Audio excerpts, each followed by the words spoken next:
Welcome, everyone. Our topic for today is post-pandemic career paths, how organizations and careers will fundamentally change.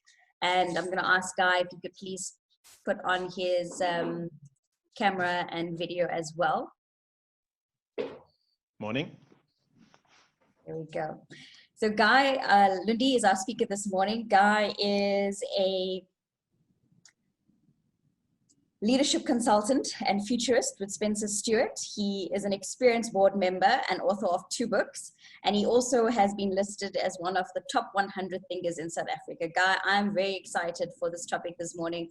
I think it is so pertinent to where we are. So Guy, I'm going to hand over to you and I'll see everyone back again during the Q&A session. Great. Thank you very much. Thanks, Vicky. I believe I have control of the presentation now, so I'll kick off. Maybe just to start out and explain what it is that I do. So I work for Spencer Stuart, as Vicky said, as a leadership consultant, and I'm also a qualified futurist. Spencer Stuart is a leadership consulting firm that essentially discovers and develops leaders. So obviously career paths and particularly what's happening right now with this pandemic and how it's likely to affect leaders and people in the economy is something that is of particular interest to us. So what I've been working on over the last few months, while I've also been locked away like everybody else, is speaking to leaders from business to try and understand how they feel it is likely to affect themselves and the businesses that they run and the people within those businesses. So I'm going to talk today really about some of the trends that are taking place, some of the things that are affecting organizations, and some of the things that are affecting the people within those organizations. And I want to start out with a quote that was in Business Day newspaper recently about BP, the oil company, which has announced plans back in June, in fact, to cut 10,000 jobs. And I want to read through this quickly and just point out a couple of the factors in this particular headline, because it highlights some of the things that I'm going to be talking about today. So one of them is that BP have indicated that the coronavirus pandemic has accelerated the company's move to slim down. And that's very important to pick up, because what they're saying is that they're not suggesting that it's only because of the pandemic that the company has decided to slim down. It's really because there's a trend that has been taking place, which is a move towards renewable energy and away from fossil fuels that has really just been accelerated by the pandemic. And so much of what we're seeing happening today has been an acceleration of things that were already underway. They're looking at letting go of 14% of their workforce. Now, keep in mind that this is a company that was once one of the biggest companies in the world. And you will remember back 20, 30 years ago, how they, for example, BP's head office in Cape Town was a 25-story building full of BP people. Over the years, that has decreased steadily. And of course, they're now looking at letting go of 14% of what's left. But importantly, the staff that are mostly affected are going to be those people who are based in offices. And those holding senior roles. That's another trend that I'll talk about in a minute, because it's important to recognize that the people who are being most affected by this at the moment are people who sit in administrative tasks, in functions that can be automated, in functions that can be done by one person as opposed to 2 or 3 potentially. So an interesting headline that really just talks about some of the things that I'm going to be talking about today. Importantly, in this headline also, employees at the filling stations are not going to be included in those cuts. And so that, again, I'll talk a little bit about that as well when it comes to frontline workers. But this headline is something that has been playing itself out over the last few months. Company after company have been making similar sorts of announcements. And so the thing that was affecting BP is affecting multiple companies around the world at the moment. So it's not just BP by any means. So if we look at the, sorry, there's a bit of a lag on the on the presentation. So as I've said, the shutdown that we've experienced over the last 6 months really has accelerated trends that were already underway. And I want to look at just two of these trends as a little bit of fun, perhaps. The first is the demise of formal wear. So if you look at companies that have been selling suits and ties for a very long time, they've been decreasing in terms of their demand for people within the workplace, because for a long time now, corporates have already been moving towards encouraging people to dress for their day. So if you look at a company like Investec, for example, just before lockdown, they had actually announced that they were going to institute a policy of dress for your day. So if you didn't have a meeting with corporate clients, you didn't have to wear a suit and tie, which is very different for a company like Investec that has traditionally always had a formal sense of dress. You now walk in there and, well, now you won't find too many people there, but before lockdown, when you walked in there, you found a lot of people in jeans and open neck shirts, much like myself, not wearing a tie at the moment. I personally actually miss them, but it is a trend that's been taking place for some time. And this is really just accelerated. I think the chance that we're going to go back to people wearing suits and ties as the daily norm is highly unlikely. The second one, of course, is the growth of online shopping, which in South Africa has grown by something like 30% over the last 6 months. And this was, of course, in a country where people said, online shopping is never going to take off because we can't rely on the delivery system, et cetera, but clearly that has been shown to not be the case. And we are moving more and more towards people doing online shopping. So for example, if you look at the Checkers 60/60 program that they put in place, they were already working on it, but of course the lockdown increased that quite dramatically, and it's become one of the biggest online shopping sites in the country, literally within 6 months.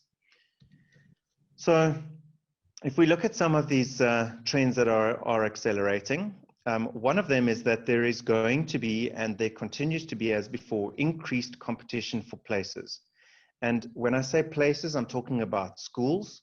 Every year we see this battle to try and get places for children at schools, particularly those good schools, the top schools in the country, whether they be private schools, Model C schools, good public schools, etc. There are people lining up and long waiting lists of people competing for those places in those schools. This is not only in South Africa, it's something that is taking place around the world. Similarly, universities. Within South Africa, we've had, I think, one new university built in the last 20 odd years. But of course, we have a substantially larger population than we did have 20 years ago. And the university places are under considerable pressure in terms of people wanting to compete for that. And then the third one there, of course, is jobs. So as the jobs decrease and as places within schools, universities, etc., stay the same and the population are clamoring for more access to those things, we will see an increased competition for places. A second trend that's come through is a focus on sustainability. Most of us will have seen the pictures across the world of what happened when the world was in lockdown. Animals came out, air pollution decreased dramatically across the globe, and it's really highlighted the need to try and change the way that we behave in order to try to reduce things like air pollution, global warming, etc. So there's a real growth in focus on sustainability. As much as there was one already, it's really highlighted it in a way that has never been possible before. So you will see companies starting to take very seriously, how do we build sustainability into our organization and into the way that we do things. Similarly, at the same time, something else that has been taking place over time is that there's been a gradual reduction in globalization. So we've seen with the trade war that's been building between China and the United States, that there's been almost a sort of move away from that very intense global supply chain that's been in existence for the last 30, 40 years and becoming increasingly important. What has happened is that through the lockdown, people have come to realize that the weaknesses in that highly dependent global supply chain. So for example, in the retailers in South Africa, where they had identified or they had ordered at least large quantities of clothing that needed to be sold in the stores that were being manufactured in the East, particularly in places like Bangladesh, Vietnam, Cambodia, China, etc., it became extremely difficult to get a hold of those products because they had also gone into lockdown. So their ports were closed, our ports were closed, and for a good period of time, there was an inability to move product from one side of the world to the other. And that's just going to accelerate that move that was already in place to try to reduce the dependency on countries like China. The United States under Trump has been pushing hard to reduce the dependency on China. And this has really just given him and others just that much more impotence in terms of moving towards a reduction in globalization. If you speak to leaders in South Africa, in, for example, the clothing and textile industry, they're finding that the retailers locally are starting to order a tremendous amount more of the product that they produce in the country than they have previously, because it enables them to just balance out that dependency that they previously had, where the assumption was that this stuff will always just come when we ask for it, and there won't be any major hiccups in terms of getting the product to market. Of course, that's been shown to not be the case. And so there will be opportunities for local producers to produce product for local resellers in ways that weren't necessarily the case previously. And that, of course, talks to the next point, which is an increase in localization. And when I say localization, I'm talking about, of course, what I've just said around things like clothing and textile factories in South Africa being able to fulfill orders that they were never asked to fulfill before. But it's also localization on a neighborhood level. So if you speak to the likes of Coca-Cola, SAB Miller, etc., although that's probably, AB InBev, that's probably not the best example because they were also shut down for a period of time. But if you talk to the likes of Coca-Cola, PepsiCo, Tiger Brands, etc., they will tell you that where they saw an increase in demand was in the neighborhood malls and also in the local spaza shops and other local resellers that were selling to people that were not moving from place to place. So whereas your major malls like Sandton City that brought people in from all over the place have been suffering more, you've got the small regional malls and small regional corner shops that have actually done relatively well because people have started to buy locally. And once people start to do that, they start to change their behavior and they start to get used to the fact that they can actually walk just to the corner of the road and buy from there rather than necessarily buying at a massive chain or a massive mall somewhere else in the city before they go home from work. So there's likely to be an increase in localization on a whole range of products and services. And then finally, the other trend that is gradually has been in place for some time, because if you look at second cities, more sort of towns than cities, like Plettenberg Bay, like Ballito, like Paarl and Franschhoek, etc., you will see that people have increasingly been buying there and have been commuting from those second cities into the major centers like Cape Town, Durban, Johannesburg, Bloemfontein, etc. And I think that what has been shown now has been that with people not having to go into an office and being able to work very effectively from home, it's really just highlighted that you can actually balance out work and life far more effectively if you live in a smaller place and work occasionally in a bigger place than if you live and work in the same big, busy, bustling city. And this again is something that's affecting cities all over the world. If you look at cities like London and Paris, they're having real existential moments at the moment where they're asking, what is the future of the City of London? And the British government, for example, is really pushing businesses to try to get people to go back to the office so that they can revive that heart of the city, which has really gone completely dead, as people have moved further away and have gone into the countryside, gone to coastal towns, etc. And we're going to see the same thing in South Africa continue to expand as a trend. So when you talk to the property companies in South Africa, they will tell you that places like Plet like Pietermaritzburg, etc., are having a real revival at the moment in terms of properties and property prices.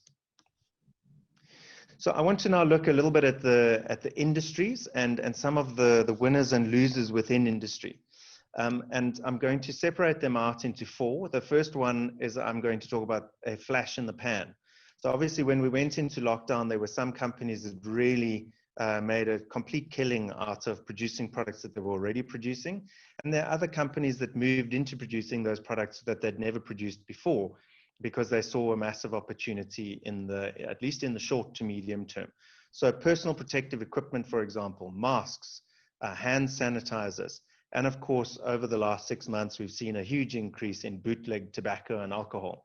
I think most of the people on this call probably know somebody who was selling alcohol or tobacco under the counter.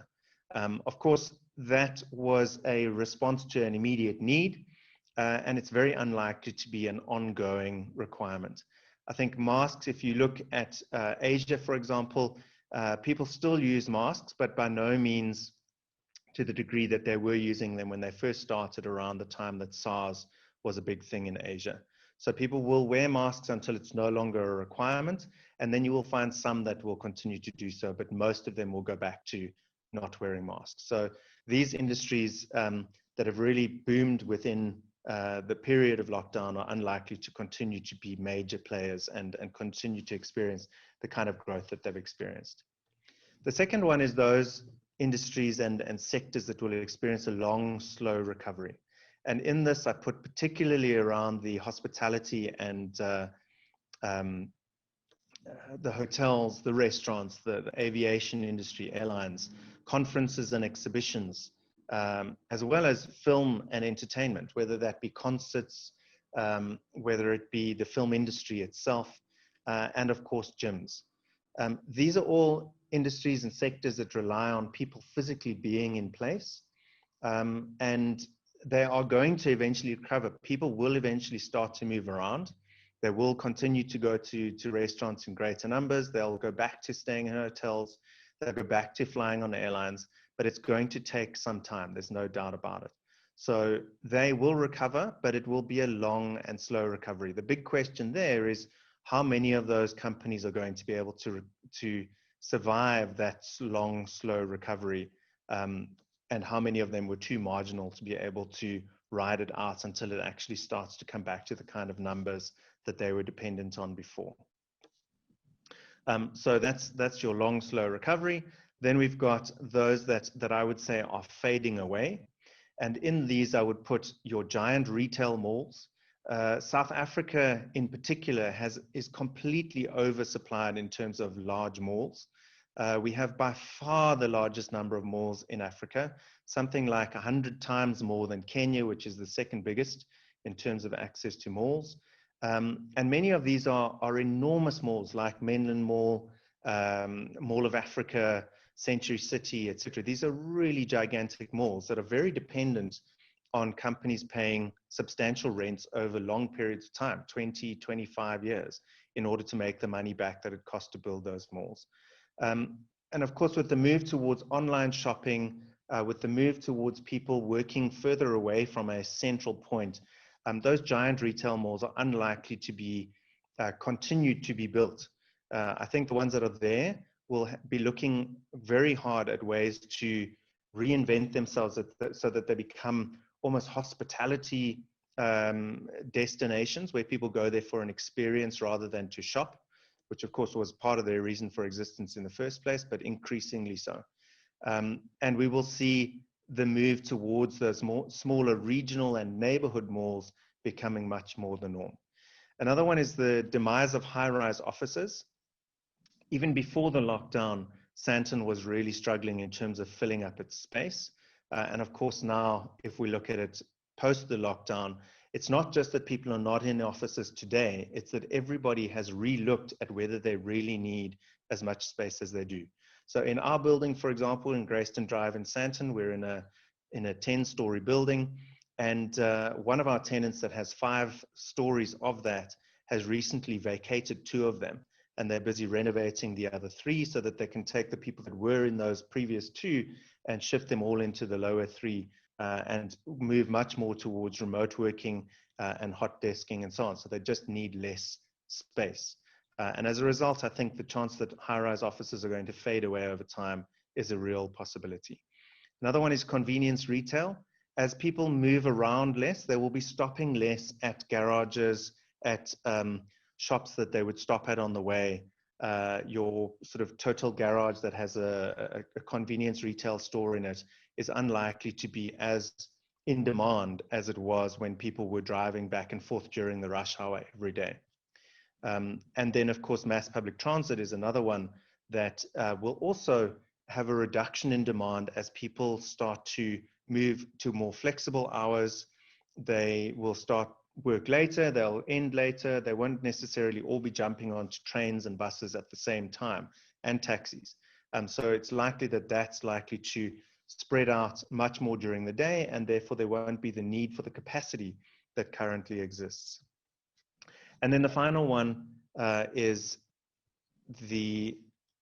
what I call taking over. And that's really online shopping and home delivery. I spoke about that earlier. There's no way that that's going back to where it was before. People have got used to it, and they're going to continue to do the kind of online shopping and getting home delivery done that they were before. Similarly, online education and remote working, all three of those very dependent on technology and connectivity. And we can see that that's been shown to be quite effective, and people will continue to do it, at least for part of the time. So where we talk about remote working and online education, that flexible model of being able to work from home 3 days, 4 days a week, and go into the office or go into school or university 1 or 2 days a week for the stimulation of being around other people is likely to continue to be the case. And then, interestingly, from an exercise perspective, with gyms taking a really long time for people to kind of get back into them and take full advantage of them, there's been a substantial increase in this country, as much as in others, in people buying running shoes and buying bicycles as they want to get out into the open air and continue to exercise the way that they were able to before. So a real growth in cycling and running, taking over from people being stuck inside closeted gym spaces. So some of the things I think that we've got to get used to as we move forward. One is the increased use of technology to reduce human dependency. So that's not just technology to reduce the need for people to move into physical spaces, but it's also the use of technology in things like mines, in factories, etc., to reduce the need for humans and those people who, and people generally who are susceptible to pandemics, affecting the ability to produce. So companies are very likely to move increasingly towards using technology where they can to replace the need for people doing the work. Again, it's a trend that's been underway for some time, but will continue. The other one is what I call the disappearing middle. And that's really that middle layer within companies, within management layers, and within society more generally. So it's not necessarily a very positive move, but what we will see is that companies will start to flatten. Companies will get rid of your mid layer of management as they have, those people that run the organization, the CFO, the CEO, etc., very unlikely to be taken out. But those supervisory levels, people managing 10, 20 people, are likely to be removed over time. And you'll have the use of technology enabling the leadership to manage larger numbers of people lower down in the chain. So going back to that BP article, where the more senior levels within the organization are the ones that are being affected, and that's not the most senior levels, but the more senior levels, and then those frontline workers towards the bottom are the ones that will continue to be needed. So your middle layers start to get removed from within companies as they flatten more and more. Similarly in management, and then in society, what that potentially means is that the middle class of societies becomes less and less of a factor. So if you look in America today, we can see it's already happened as the middle class becomes less and less prevalent, the way that it used to be. And the super wealthy and those that have to work 2-3 jobs in order to survive become the vast majority of society. And that, of course, we know is the case in South Africa already, but it's going to be something that will continue to spread around the world. Reduced head offices. I talked a bit about the demise of high-rise offices, and this really is the reason for it. There is less and less of a reason to have a head office and to have large numbers of people sitting in that head office. And therefore, every company that I talk to is currently looking at the need for their head office. Do they actually need to have a head office, or can they be much more of a dispersed organization that has smaller offices closer to where people choose to be? Again, coming back to that growth of second cities. Similarly to that is that there's likely to be less business travel. I can only imagine if you were to try and add up the money that has been saved over the last 6 months by people not traveling for business, not traveling business class from Johannesburg to London once a month or twice a month, whatever it happens to be. Businesses have realized that they can do it without as much business travel. And therefore, it's likely to remain the case that there will be less business travel than there has been before. And that comes back to that long, slow recovery of particularly hotels and airlines that have been very dependent on business travel. Home as castle is another trend that I like to talk about, which is really people using their homes as everything. So it's really the ability to stay at home, to work at home, to play at home, do everything at home. So what we're seeing in the property market right now, and have seen since lockdown in its most severe form ended, is that people are looking frantically to buy something with more space. Usually they're looking for something that has an additional room that they can use as an office, but they're also looking for standalone houses that have the ability to use a garden, because living in a small apartment, if you can afford not to, becomes less attractive when you've been made to realize that actually you're going to be spending a lot more time at home than just going there to eat and sleep, as was previously the case. So the home becomes a much more central thing in people's lives, similar to what it was before the Industrial Revolution. So we sort of seem to be doing full circle. And then I think one of the other things that we're going to have to get used to is the diversification of businesses to reduce the risk of future shocks. The possibility is always there that this pandemic will come back, or a different pandemic may come back. And companies that have been too dependent on one line of business that has been heavily impacted by that are going to be looking at what can they do differently, what else can they do to buffer them from the future possibility of the same thing happening. And essentially what all of this means is that there is a shift taking place from management towards leadership. And that's a very important factor. I think the kind of people that are running businesses need to be different to the kind of people that have traditionally run businesses in many cases. So without the middle management layer, leaders are going to have to become far more involved in running the businesses and running the people within those businesses. And there's going to be a shift from traditional management towards much more feeling human type of leadership. And then really with that shift from management to leadership, I think there are a couple of competencies and capabilities that are going to need to be seriously looked at by people who want to be successful in business going forward. And if I just go through those, the first couple are more practical skills, and the others are more personality traits and things that we really need to work on as competencies. So the first one is really technology and digital strategy experience. When we see that move towards using more technology and that move towards more online activity, people with experience and knowledge in the use of technology and digital strategy, how do you digitalize businesses, are very, very much in demand at the moment. And, unfortunately, very, very limited in supply. So they are becoming increasingly expensive. And there's a real need for us as businesses, as universities, as society to produce more people that understand how to do that. The ability to draw on global best practice is another important factor, and that's related to that move away from globalization. We can't just rely on people somewhere else in the world to do things the best way possible. We need to be working with them and understanding what it is that they do well and bring that into the local environment as well. So an ability to identify what's done best somewhere else in the world and then localize that skill and that best practice is a very important thing going forward. On a personal level, of course, one of the things that is increasingly difficult around this working from home is the possibility of burnout. People are working much longer hours. They're on back-to-back calls all day long. And the need to manage their personal time and to prioritize the tasks that they spend their time on is becoming increasingly important. So I certainly hope that schools and universities are going to be teaching kids, teaching young people that are going to be coming into the workforce how to manage their time and how to prioritize tasks much better than they have done in the past.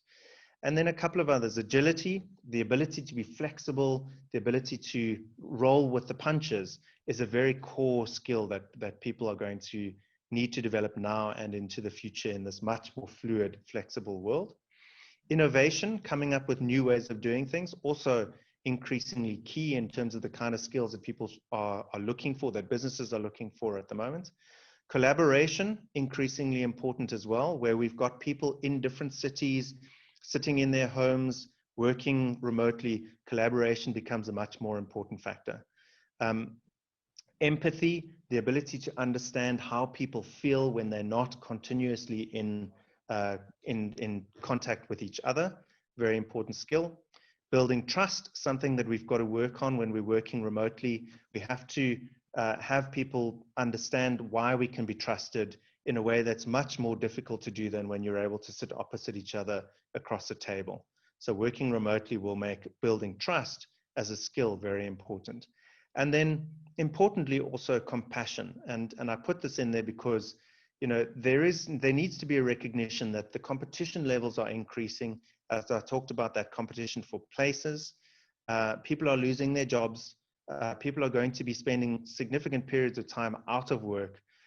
And we're going to have people that are going to be left behind by the digital shift and that digital divide. They'll be left on the other side of the divide. So there is a need for us to be compassionate about our fellow human beings that are being affected by all of these changes. And so those, I think, are some of the skills, as soft as they may seem on the surface of it, that are going to be very important going into the future within this world that we're going to be coming into as we come out of COVID and lockdown. And I'm going to leave it at that and open it up to questions. Thanks, Guy. I'm just getting myself sorted here. Let me have a look at some of the questions. Just to remind those that are joining us, if you would like to ask a question live, you can raise your hand and I will be able to allow you to also talk directly to Guy as well, just to have a different mechanism. I see there are 2 hands up at the moment. If you put your hand up to ask a question, please keep it there or alternatively lower it. Thank you. Guy, so one of the questions from Alison that came up earlier was, with the increasing trend to technology and large layoffs, what's the responsibility of companies and organizations to contribute to retooling or reskilling their actual staff? It's a very valid question. And I think that comes back to that compassion point that I've just made now. The recognition that, you know, we can't, in this new world, we can't just lay off people and hope that they'll be picked up somewhere else, because the likelihood of that is quite low. So I think what we see overseas, it hasn't really been something that has taken off in a big way here, is companies that specialize in supporting companies doing layoffs, in reskilling and in supporting the people being retrenched to find new opportunities. And that, as I say, is something that's been in place in countries like the UK and the US for a long period of time. And I think it's something that we really should be looking at quite seriously in South Africa, that, you know, we can rely on people, on companies that can help us to reskill and redirect people that are being retrenched, rather than just putting them out into the world in the hope that they'll find something else. Thanks, Guy. Nosisa, you've got your hand raised. If you can, I'm going to unmute. And if you can possibly ask your question. If you just unmute yourself there. There we go. Good morning. I have to apologize. I think I may have, like the presenter was saying, been stumped by my technology skills. I didn't mean to raise my hand, but I have listened with a high interest to the most magnificent presentation this morning. So I apologize, I don't have a question. No problem. No Thank problem. you, Misita. Okay, then I'm going to move over to Oratale. Ratele.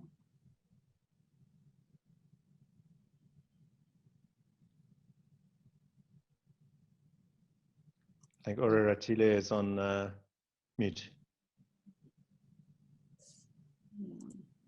I've unmuted you. If you can maybe try on your side.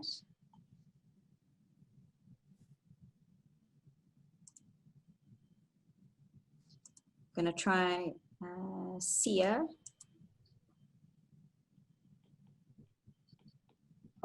Morning all, and thanks for taking my call. Go ahead. My question relates to how would you advise the various state departments in terms of providing more efficient and effective services to the public in view of the shift in the digital trend? I see so much frustration and delays in government providing services to the public. How and who should be actually advising them to move a bit faster? You can perhaps use the example of the National Insurance Health system that's supposed to take place now or be in place, but it's not happening. Your comment, please. Thanks. Yeah, it's a very valid and an interesting question. One of the things, I'm not going to talk about NHI necessarily, but one of the things that struck me recently is that my daughter's passport has expired, and I've wanted to go online and use eHome Affairs. And when I go onto eHome Affairs, I get a message to say that because of COVID, eHome Affairs has been shut down, which fascinates me because it's a digital service. So why, I can understand if you had offices and people were not able to go into the offices, that'd be a different story. But why you shut down eHome Affairs is quite fascinating to me. I'm not quite sure what the reasoning is behind it, and maybe someone can explain that to me at some point. But it is a challenge that we face. I think governments generally tend to be somewhat slower than the private sector in terms of taking the lead on technology, apart from a few interesting outliers like Singapore and a couple of other countries that have really, where the government has really embraced digital technology. I think in South Africa, there's been that, there's almost been a reticence, almost a hesitance to fully embrace digital technology, because there's a recognition that there are large numbers of people in the country that don't have access to technology. And we've seen this now with the schools, for example, where, public schools are struggling because some of the kids in those schools just simply don't have access to data, they don't have access to laptops, etc. So they're not able to take part in the online schooling the way that kids who do have access to those things have. So again, it comes back to that digital divide that I was talking about.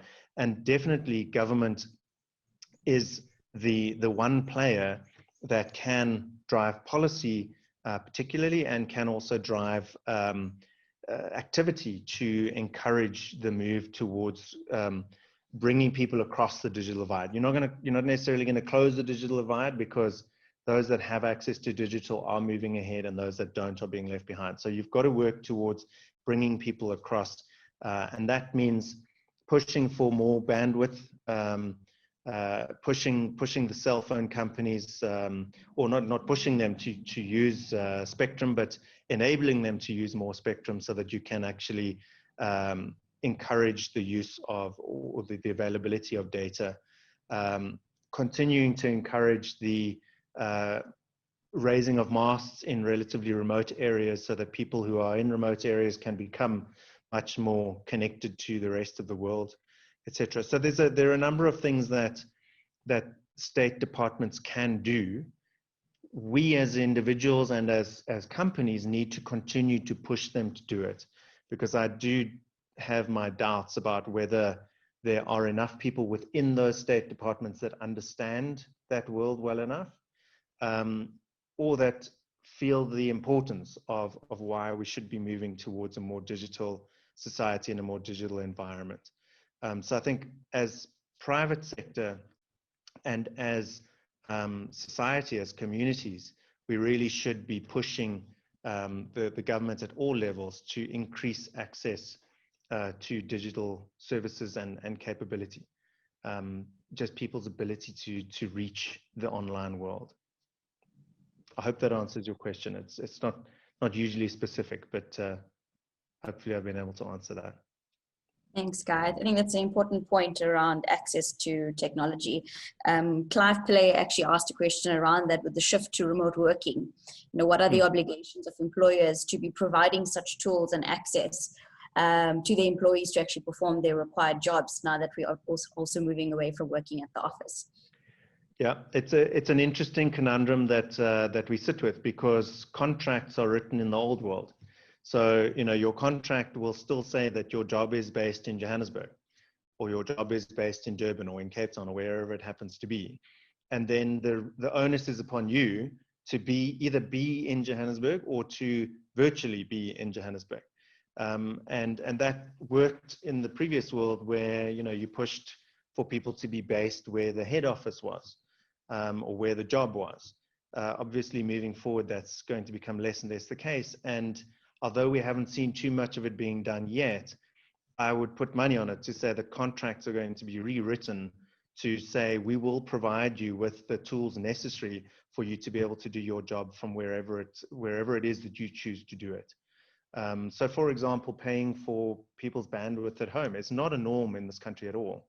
But I would guarantee that that's going to become something that people will start to be asking for and companies will start to provide. Thanks, Guy. I think with that, you spoke to also that mind shift, I think, with organizations being more now acceptable to that working from home and allowing more flexibility, that 8 to 5 kind of job mentality kind of needs to change now with the extra working hours from morning and late. Yeah. People will want more individual working hours, and I think we've got to look to more of the outputs now than versus, time at the office, which was the old school way of looking at things. Yeah, exactly. We've got a question around how would traditional succession planning be done now, looking into the future? So that's an interesting one.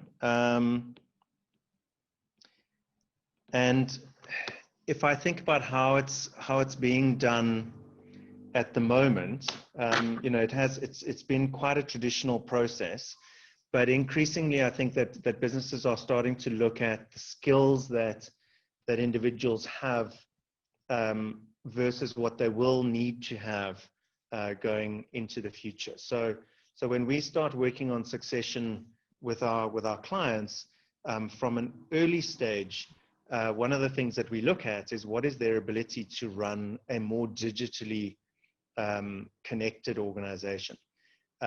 And that's starting to become a factor that gets thought through in terms of people's ability to be a successor to the leadership of the organization.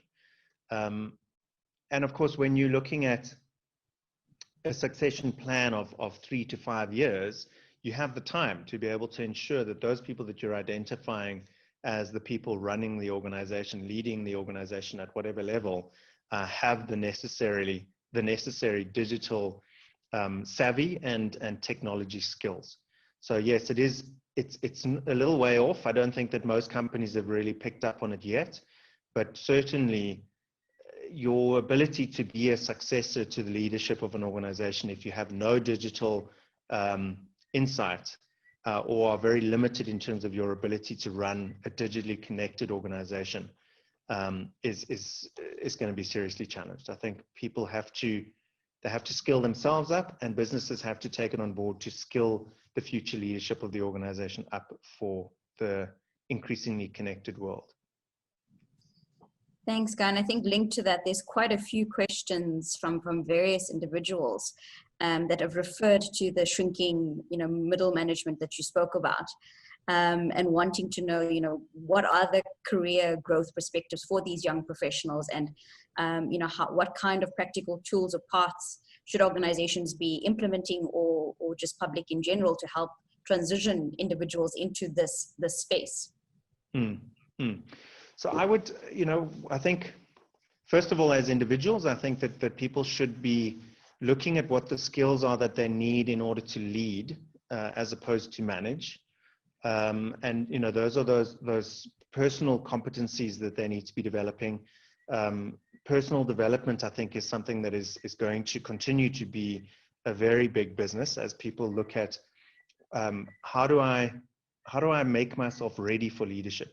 And let's face it, in online education, there's any number of courses that people can take in order to make themselves aware of what it is that they need to be great leaders, and practice those things. I think also on companies, on the side of corporates and organizations, whether they be government or private sector, the learning and development process also needs to shift towards how do we work with the current middle management and enable them to become greater leaders. At the same time, though, the reality is that businesses are going to be run by fewer people. The large organizations, the BPs and Shells of this world, have already gone from having tens of thousands of people to having much, much fewer than they had before. And that's going to be the case across the economy.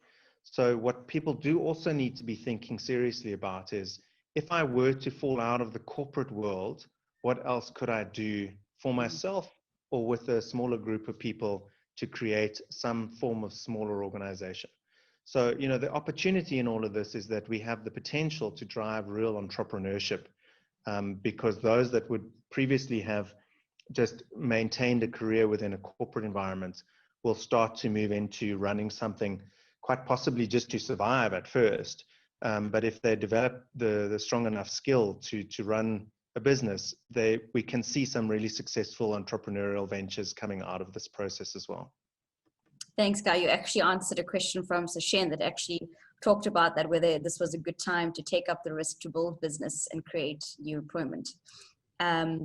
Linked to that, there was someone that sent a question around, how does one build or create an intelligent, resilient supply chain now that we try to rebuild things again? I don't know if you can actually answer that question, though. Again, I think that one of the things there is around connectivity. It's about being connected to your supply chain, and making the decision around what is the most efficient and most resilient supply chain, and then using that connectivity to connect into it wherever it happens to come from. So yeah, I think if we look at in many cases overseas, there's been the supply chain management has become quite technologically advanced. I think that here we have certainly come some way, but there's a lot that we can still learn. And in terms of applying technology and connectivity to the supply chain more broadly, and becoming much more linked into your suppliers, will certainly help to buffer some of the shocks that we've experienced over the last few months. Thanks, Guy. David, you've got your hand up. I have allowed your talk functionality, so there we go. Great. Guy, thanks very much for a fantastic presentation. Welcome. If I can ask you to look beyond the kind of immediate and put your futurist's hat on, and I'd be very interested to get your feedback on what South African society might look like in 5 to 10 years. We've spoken about the frustration around service delivery. You've mentioned climate change. Obviously, we've had a big discussion about digitalization. There's changing in the job environment. Plus, we've got urbanization. We've got housing crises. And then related to that is, how is business possibly in 5 to 10 years going to look? Are we going to have a form of social capitalism or caring capitalism? So yeah, I'd be interested to get your thoughts on the longer term. Okay. So I think, you know, one of the things that has quite a big impact on a country like South Africa is population change. And if we look at Africa more broadly, Africa is the fastest growing region in the world. So we are expecting to see the African population across the continent double in the next 30 years. And of course, if South Africa is still doing better than the rest of Africa in terms of access to infrastructure, etc., we will see a continual flow of people from north of us into South Africa. And there we will need to be taking that into account in terms of how does that impact access to limited numbers of jobs, and how do we build ourselves into being more of a Pan-African economy than what we have been before. So I think certainly government recognizes that the rest of Africa is definitely an opportunity for us. I think it is a tough environment for businesses, and we've seen companies like ShopRite and various others pulling out of countries that they've been operating in previously. I think that in 5 to 10 years, we'll see a shift back towards interest in the rest of Africa, both politically by the South African government to promote growth in the rest of Africa so that we can almost stop the reason for people coming here in such numbers, but also as businesses see the growth in places like Ethiopia, Kenya, etc., Rwanda, and as those countries open up more, there will be a shift back towards becoming more Pan-African. I think that that's something that we can expect to see. And of course, with the digitalization, as places like Kenya, with its Silicon Savannah and Rwanda and various others become more and more connected, we can do more business with those countries more effectively. From a business perspective here, if I were to think, will we see more social capitalism? I think that's really going to come down to a closer partnership between government and the policymakers, those that are putting tax structures and other policies in place to encourage particular behavior by business, and then businesses' willingness to actually take on a more social responsibility in the real sense, rather than kind of just dishing money out to schools or churches or whatever it happens to be. And if we can find that balance between government and business going forward, I think then we will see a more a healthier level of social capitalism than what we have done traditionally in South Africa. So it's possible, but I think that one of the things that is a real stumbling block for that is the complete lack of trust that exists between business and government in South Africa. We really do need to work quite hard on encouraging both sides to see the benefits and the need for the other side, and for business and of course labor and government to really develop a positive, healthy co-working relationship where we all see that we have a positive role to play in developing a better South Africa.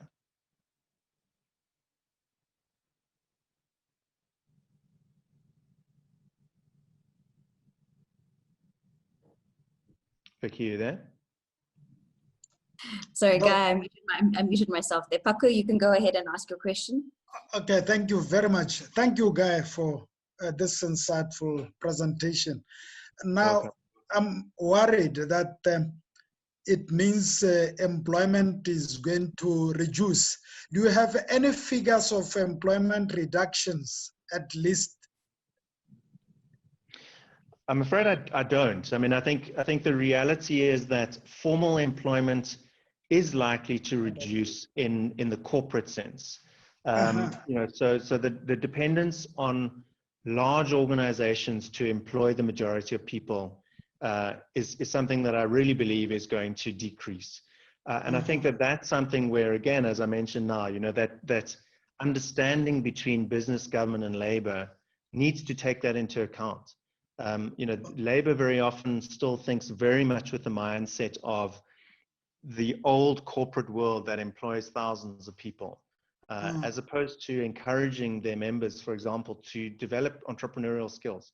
So I'm afraid I don't have numbers, and I'm not sure that anyone does in terms of what, you know, what's Too likely early. to Thanks. happen to employment. But I think without doubt, it's going to reduce. Okay, thank you. I've got Webster. You can ask your question as well.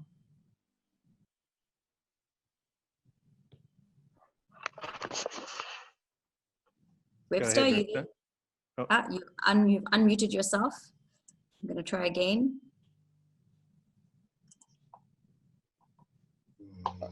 Sure. Good morning. I can't hear you, but I hope you can hear me. My question was more around what do we see as the future key infrastructural requirements to enable us to transition to the principle that you outlined in your presentation, to borrow from global best practice. I think if we can have a sense of what would be those key infrastructural requirements, it may actually point towards where we need to put our efforts as a country to enable us to leverage the best global practice and transition from the traditional way of doing business into a new way of doing business. Thank you. Thanks. Very interesting question. So I think one that's obvious, and I think that it's something that that as government, you know, much like back in the 1920s, governments around the world went on a massive drive to provide the availability of electricity. And, you know, then in the 1950s and 60s, they went on a massive drive to build highways throughout countries so that goods and services could move around. I think the access and the provision of bandwidth is really the new infrastructural requirement. If countries and cities don't have bandwidth, they are going to fall behind. And I think that this, to date, has been quite dependent on private sector. That, you know, the private sector will do it, and of course they have the means and the money to do it currently. But I think that it's definitely something that government should get behind, encouraging the universal access to strong and fast bandwidth, so that those people that are in more far-flung areas are able to be as able to participate in the economy as everybody else. And I think really what it comes down to is local municipalities is really where it's going to be key, because what local municipalities provide, and in fact what provincial governments provide in many cases, is water and electricity infrastructure. And if people are working from home and you're having power outages on an ongoing basis, it's just not going to work. So you can have the bandwidth, but if you don't have the power and you don't have the water, you know, those local areas are not going to be successful. And, you know, there may be places that people would love to move to be based, but they're going to be put off by the fact that, you know, there are water outages and electricity outages on an ongoing basis. So I think, you know, more than the roads, obviously roads and rail are things that we need to maintain and we need to keep strong. But I think the move towards ensuring solid, stable electricity and water supply and increasing the availability of bandwidth are really the three key infrastructural requirements that I think are very, very important in terms of being a strong player in the global economy. Great, thank you, Guy. I think I'm going to end on that one. There is, however, one question left, and maybe we'll just answer that, so that we've answered, I think, everyone's questions. Ellie has put a comment to say there is a myth that when employees are working from home, they are about 40% less efficient, and as a result, organizations sometimes propose to have reduced salaries for those working from home. Do you have a view on that? And then I think that answers all the questions that everyone has asked us this morning. Yeah, I think whoever came up with that idea is talking complete nonsense. I think the reality Ellie, the reality is that, as I'm sure you seem to believe by asking the question, is that people are actually more productive at home. They're working longer hours, they're less distracted, and certainly they should not be being paid less. I think we've got to find that balance, and yeah, stand up for anyone who tries to tell you that you need to be paid less for working from home.